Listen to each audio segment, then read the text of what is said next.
It is so simple, ladies and gentlemen. This idea that is at the core of all of our teachings. I've been out there doing this for over 30 years now. Your Erroneous Zones was published 30 years ago. And what I've discovered is what Earl Nightingale told me when I was just getting started in this whole business. When something called the strangest secret. We become what we think about all day long. We become what we think about all day long. But more than that, understanding that your thoughts are real, that they have an impact. Isn't it conceivable that your thought can have an impact on whether or not you can attract what you want into your life? That you can extend it out into a universe which is perfect, which has no need for you to interfere with it, which is always doing exactly what it is supposed to do. No restrictions on it. And it always has been doing it, and it always will be doing it.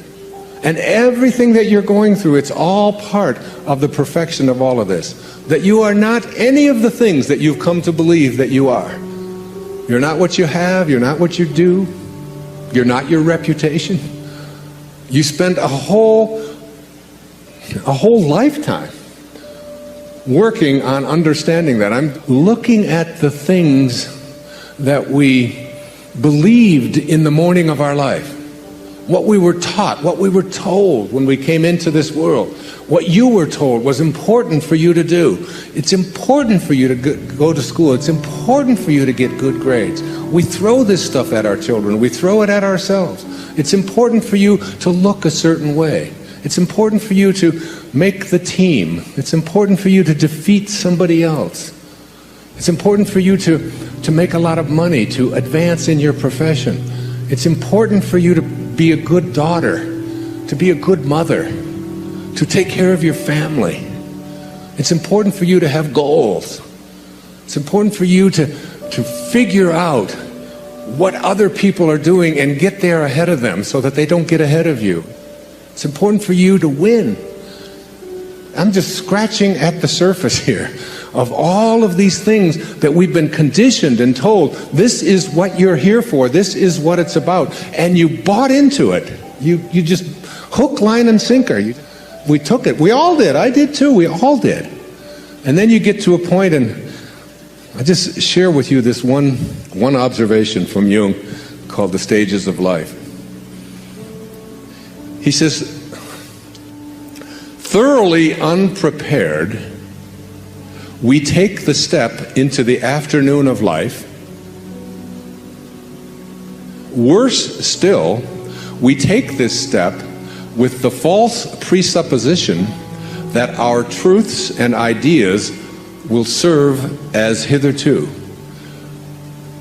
But we cannot live the afternoon of life according to the program of life's morning.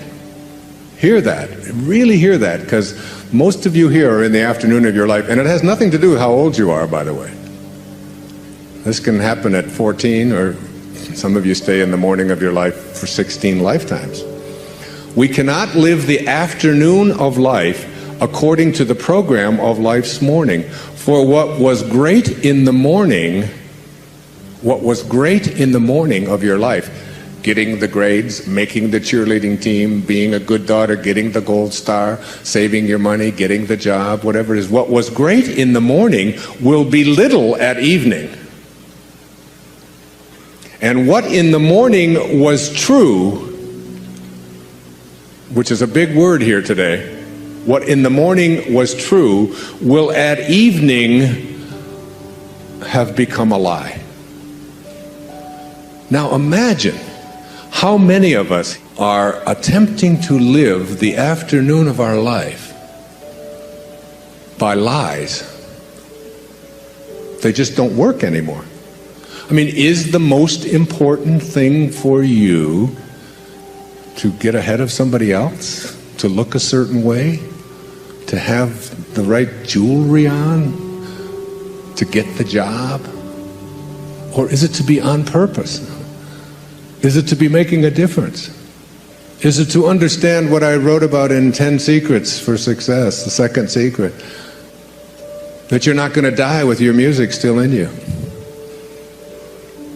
Is it to know God? Is it to feel close to something so profoundly important that in here there's a knowing that I haven't been actualizing it, I haven't been fulfilling it? What am I here for? What am I here for? It's a question that you begin to ask yourself when I speak about purpose. And then you say, well, it's to be like God. That's what God realization is, to return to that from which you originated, the place of your source, the Tao. To be the Tao, to be it, to be the great way. And what is the Tao like? What does it look like? What is it doing?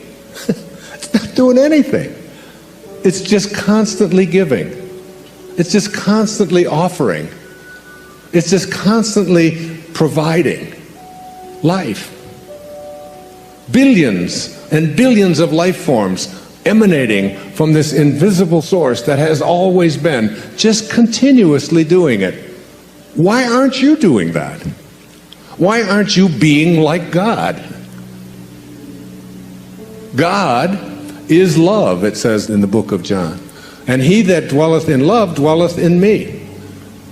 Your objective is to be like God. To return to your source, to your Father, whatever you want to call it.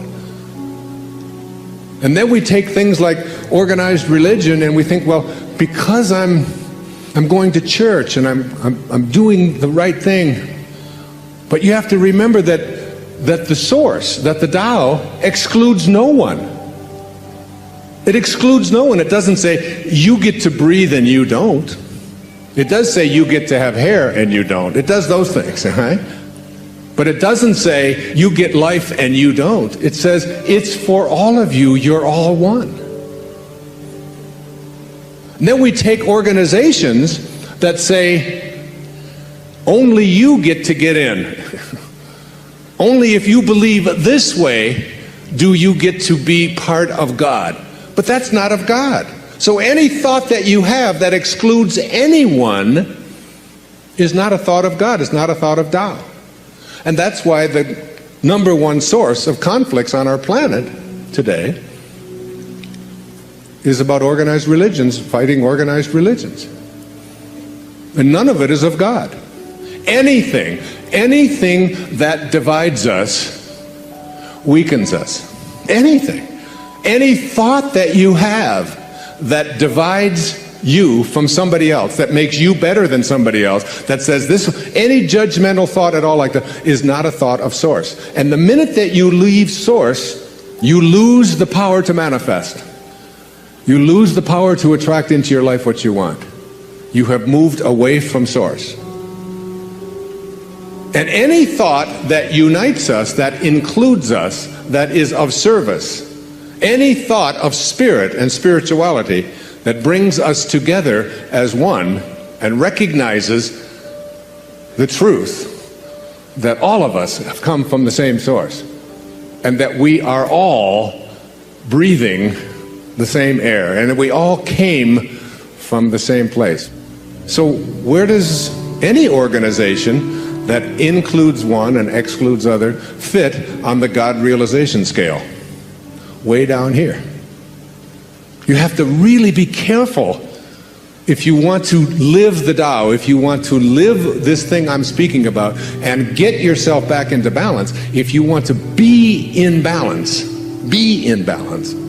then your habits have to start matching up with your desires in everything that you do. And it's just a simple matter of deciding to do it in all of your thoughts. Every place that you have any thought that is not aligned. Any place, any thought. So here are the thoughts that I'd like you to look at that keep you from the truth of Tao. All right? Every thought that you have that is on what's missing in your life. Every thought that you have about what's missing in your life is an energy that allows you to become a vibrational match to attracting more of what's missing in your life. The most valuable commodity I know of is information. Wouldn't you agree?